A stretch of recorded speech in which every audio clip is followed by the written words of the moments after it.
malaki to guys. Mukhang malaki-laki to. Mukhang siniswerte tayo ngayong araw ah. Ako. Ito mga style pala yung mga ginagawa namin dito sa laot. Hindi po kami gumagamit ng mga sinasabi nilang paputok.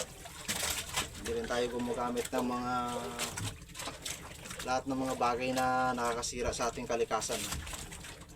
Alam naman natin yung tama at mali, kaya dapat sa sarili natin alam naman natin yun. Dapat inumpisa natin ang pagbabago para sa sarili natin, hindi sa ibang tao para manghusga. Maging patas lang tayo para malayo ang ating mararating.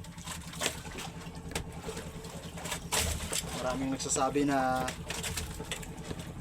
ginagamitan raw natin ng mga illegal, no? Yung pangangawil natin. Hindi po ganon. Yan, no? Tulad niya, no? Pulang-pula. Umuutot pa siya. Ito pala yung ginagamit namin, no? Ito, bato. Yan. Hindi yan illegal na bato ha, kundi bato talaga. Yan. Hinalian lang ng strules tapos sabitan natin ng kawit. Yan. Sa dagat. Ganun lang. Napakasimple lang.